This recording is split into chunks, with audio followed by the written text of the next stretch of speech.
from the Signature Bank Studios.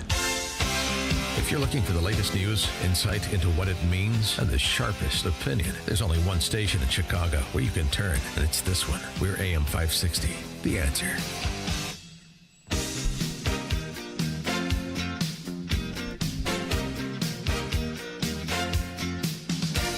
Top of the morning, Dan Proft here. So, OpenAI impresario Sam Altman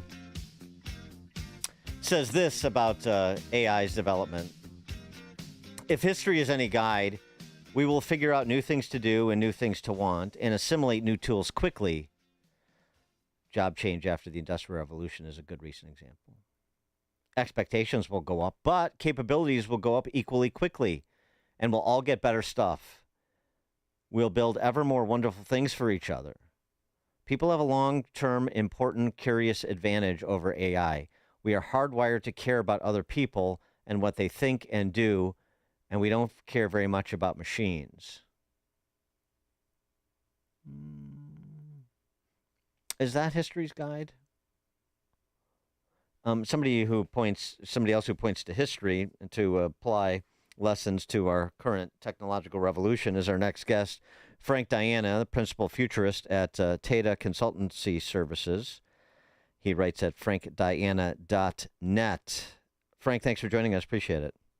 Oh, thanks for having me back. What do you think about Sam Altman's observation? Is that, and I guess that's sort of a commentary on the debate around the coming singularity, if I can use the industry jargon. What do you think about that?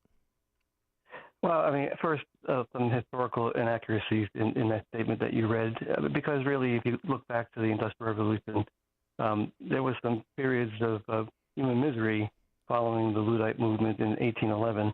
And so if you think about what really transpired, we didn't just look at technology as something that saved us, but had to go through periods of challenge and struggle before, the ultimate gains that we now all enjoy came to pass. So, a little bit inaccurate in terms of the history comparison. But having said that, AI does have the potential to do some great things.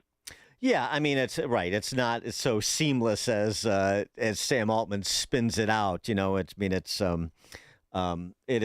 fits and starts and early adapters and late adapters and conflict resolution. I mean, that happens with any technology or technological revolution on the scale that we're discussing. Correct. And so you wrote a piece at your site there, frankdiana.net, talking about old limits and, change comes when old limits can't carry the system load. So, give us your perspective on where you think we are with the loads on the system and, as we're in real-time development, what AI's impact could be. That's great. So the premise here, using history as a guide, is that every age, let's call this the industrial age, has its set of limits. They're usually invisible until pressures mount and the constraints of a given system starts to become more visible. As that happens, then the current system starts to stress. And ultimately, in the past, one age gave way to another when those systems could no longer hold. And so that's the premise, that's the thesis in terms of history and what's happened in the past. So the question becomes, what are the limits of the industrial system? And are we starting to see some of the constraints because all the pressures are starting to mount? Now, AI is obviously a significant piece of the conversation, but there are honestly pressures across every domain, whether it's geopolitics, society, economics, et cetera. And so what I look at is the set of pressures across these domains, how they're coming together, and what limits they're exposing. And there are limits, obviously, in our work constructs. There are limits in our education constructs. Most of our institutions have limits, and I think we're just seeing these pressures pressed against those limits. And I mean, so the factor in AI and how AI is providing or perhaps assisting the transition to a new system that can accommodate some of these pressures in a way that the current industrial/digital infrastructure can't. Well, that's great. So the intent here would be that if the stresses are making the prior system inadequate, does AI create a bridge? And so there's examples. For example, when we look at the energy domain and the stresses that the data centers and AI is going to place on energy, humans and the current grid and the current system can't keep up. So does AI become sort of the intelligent orchestrator of energy over the course of the next 5 to 10 years? And I really believe we're already heading in that direction. But that's just one example of how AI takes some of the burden off of the current system and interjects or intercedes. And so I mean, so then to talk about education, use that as an example. You're right. The old model of learning cannot keep up with changing capability needs. Yeah, I agree with that. I mean, look at test scores. That sort of speaks to that, and aptitude levels coming out of even even college, much less K-12. So then what's like a concrete potential vision for AI providing a new and improved system, and what's a potential pitfall? And I think people are trying to get their handle around, like, even just by sector, something that they otherwise understand in its current form, and a better tomorrow that AI could provide, or a worse tomorrow depending on how we use it or how it uses us. Yeah, I like the way you position that, because every one of these transitions have had places where we enhance humanity and places where we diminish it. In the case of education, on the enhanced side, if AI and other methods, sensors, those kinds of things could actually help us personalize education to the level where the way somebody learns is facilitated much more effectively. And if you could do that, then that aptitude issue that you brought up could be overcome. But at the same time, as we know, there's so much misinformation and disinformation and challenges with knowledge and how that knowledge is applied and accepted, that we're going to see the diminishing piece of it as being truth and trust and actually relying on the information that comes out of AI systems. So those are the kind of dual paths that have always played out, in this case, education. So there are those paths here as well. With respect to Pope Leo's encyclical, Magnificent Humanity, did in your view, forgetting the particular religious denomination, but just in terms of the human questions that he put forward, the way that he framed AI and the things that we all need to wrestle with, even if we're not, AI developers.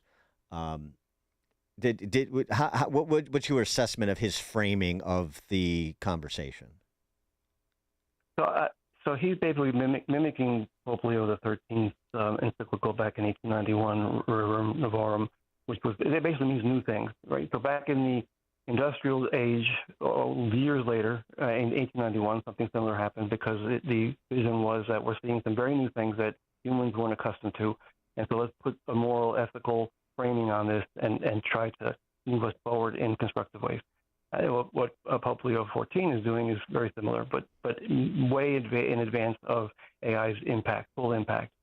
So it's just a moral framing for us to think about a technology that is not just a tool, but something very significant in the context of our current structures and institutions.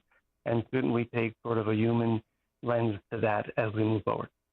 So I spoke with a professor of the University of Montreal the other day, and we were talking, about some of these issues. But one of the things he said is, there's like about a 1 in 6 chance that AI is a extinction event. Like rise of the machines, elimination of humanity. And I'm sure you've heard some of these apocalyptic predictions as well.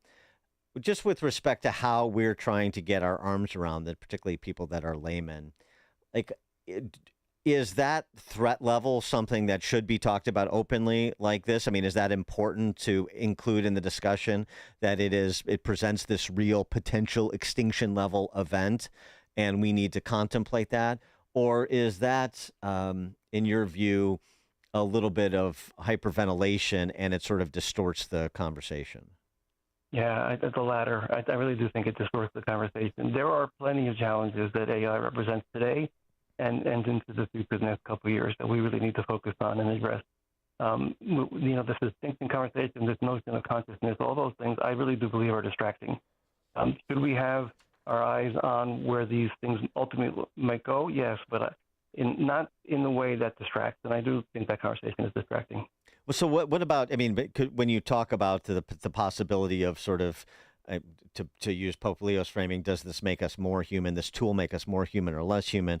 One of the things in this in the more apocalyptic predictions is this focus on recursive self-improvement, that AI can just continue to improve itself independent of human input, and essentially that's somehow, and I don't exactly get how the dots connect because I haven't really heard a good explanation, but somehow that can lead to the subjugation of humanity. But so speak to terms that are thrown around a lot: AGI, general intelligence, artificial general intelligence, and recursive self-improvement. Distill those for us. Well, so let's start with the self-improvement. His point is that we're not really building it because it's really building itself as Right. it learns and continues to learn, right? And so with that as the backdrop, his concern is valid. We don't really know what it's going to do or potentially can do if that's the case, right? So that's really his underlying premise. And does it impact humanity at a level that we're not even sure of right now? Artificial general intelligence is this notion that AI ultimately becomes smarter than humanity collectively, and not just narrowly applied to a given use case or domain, but can really be applied anywhere. And so it starts to really take on not so much human qualities, but it can deal in the intelligence domain across various areas. And so the concern is, if it gets to that place, then is it smarter than us? And that's where the whole singularity conversation comes from. That's where a lot of this extinction discussion comes from. Is if it gets to those places, then what? Well, Mark Andreessen said recently on Joe Rogan, I mean, he essentially said that it's already there, that, he has access to a lot of experts, being this billionaire venture capitalist that he is, and he's a tech guy, as you know. And he said, I have access to a lot of experts, and the answers I get from AI, sort of across sector when I'm looking at investments or tech development or whatever, the answer I get from AI is better than, so it simultaneously is better than all the experts in particular disciplines right now, is essentially what he was saying. Well, it's got access to just so much information that us humans could never have access to or process, right? So obviously it can be very, very intelligent based on the data of humanity, right? But at the same time, and taken from somebody that uses it a lot, at the same time, without the human in the loop, it makes mistakes, it makes up information. You can't just rely solely on what it delivers to you. So AGI, okay, to some definition, maybe we're there, but I don't think so, because if you take the human out of the loop, I could not take the information I get out of on the surface level. I have to insert myself.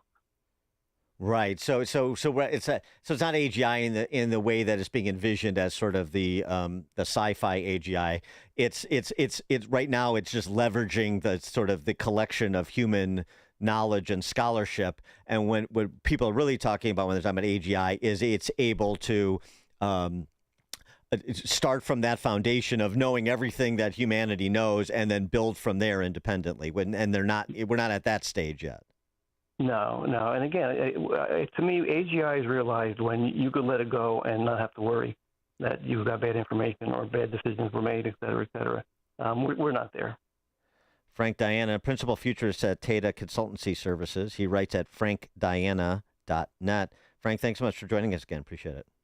Thanks for having me. And Frank, join us on the alphawealthgroup.com answer line. The stories you need to know to start your day.